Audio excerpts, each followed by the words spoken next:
I've played about 5 hours of Final Fantasy 16 and oh my god, from what I've played, this is shaping up to be what I think one of the best installments in the series.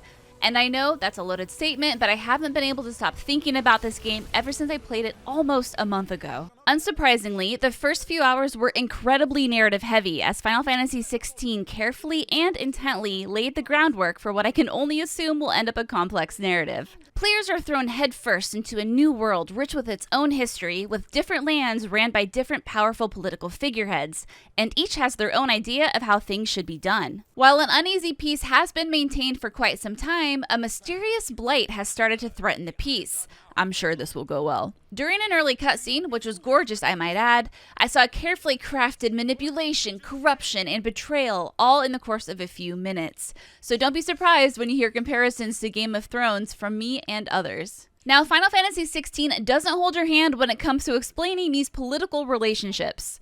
At first, I was worried I would become lost and unable to follow the drama because, listen, I have a hard enough time keeping up with real-world events, but thankfully, I could use the Active Time Lore, or ATL feature. This is a pop-up screen that displays key info, people, and events related to what you're doing in the moment. And I used this feature several times, and it was beyond helpful when it came to following along when the terminology and lore got in the weeds. I like that Square did this instead of having NPCs explain what would be basic knowledge to the main character. It feels more realistic and natural. These twisted politics and the approaching blight sets the tone for a mature Final Fantasy tale, and from what I can tell, Square is going all in. I cannot be more clear when I say this is not a Final Fantasy game for children. During my hands-on time, I witnessed mild sexy time, murder, death, and more than a handful of F-bombs and violence that caused me to look away and wince. Those who complained about Final Fantasy 15 being too boy bandy or cheesy are getting what they asked for, that's all I'll say. But yeah, prepare for lots of narrative, dialogue, and cutscenes. The first few hours of my gameplay featured very little playing itself, but that's because Square is not rushing to tell this story. They're taking their sweet, lovely time, ensuring players have a foundation and a strong enough grasp of what we're stepping into. The long and short of it is Final Fantasy 16, from what I've seen, is not cutting any corners, and I was thoroughly impressed by how much care and attention went into bringing this game to life. And it all looked and ran as smooth as the skin on a tomberry's head. Do tomberries have skin? I don't know. If I can just speak unfiltered for a quick minute, it is unfair how hot everyone in this game is. Like Cid, who was an Oglop in Final Fantasy IX, is now a total babe with a voice that causes me to feel things. You alright?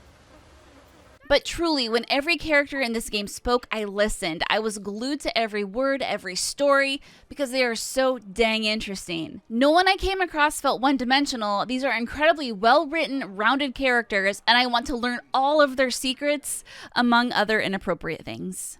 Anyway, now that I've played Final Fantasy 16 for myself, I can confirm the combat is quick.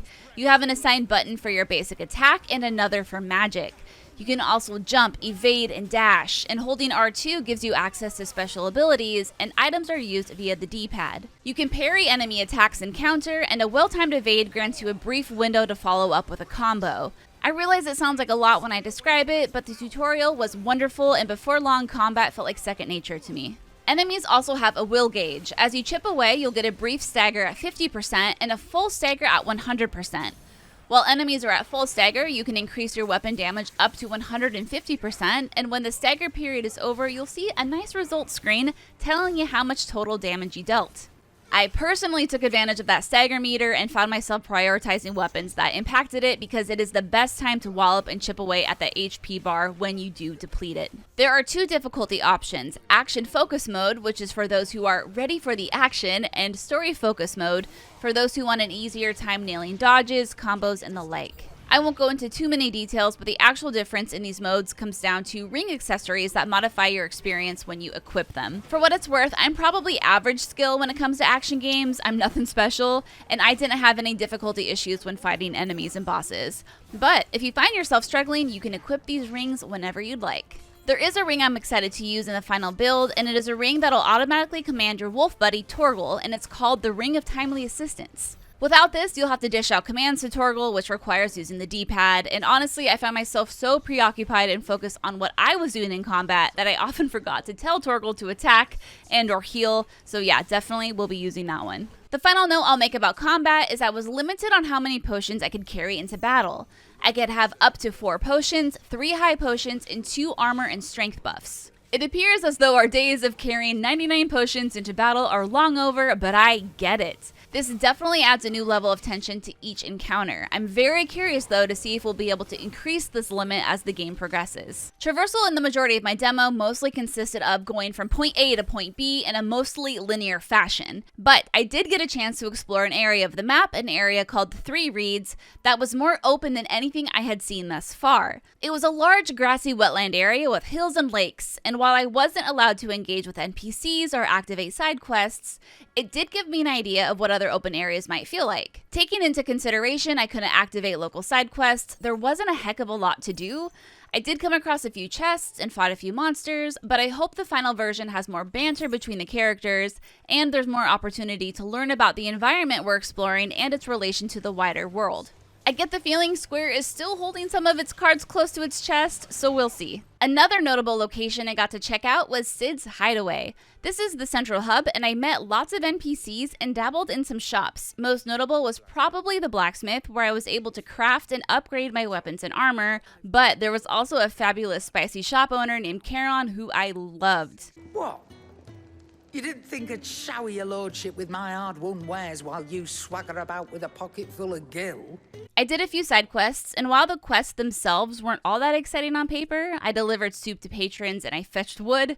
I'm happy I did them because A, the rewards of course, my labor ain't cheap, and B, I learned a lot about the people and culture of Final Fantasy XVI and how certain groups of people are treated. I appreciate that even the simplest quests provided additional lore, but I can only hope and assume they become more detailed and varied later on. I gotta mention this epic moment that brought literal tears to my eyes, one in particular I don't think I'll ever forget, and it is when the icons Shiva and Titan were duking it out in the sky above me. It reminded me, oh yeah, this is Final Fantasy. It's wild that we're at a point where we can have these iconic massive summons go at it above us, thrashing the environment around us in real time, while we're just trying to make our way from point A to point B. Like I said earlier, I haven't stopped thinking about Final Fantasy XVI since I played. I am dying to know where the story goes and how personal relationships between characters evolve. I want to exist in this world, dark as it may be, and fully immerse myself in all this game has to offer. Now, I know I've only seen a small slice, but oh boy, this might just now be my most anticipated game of 2023.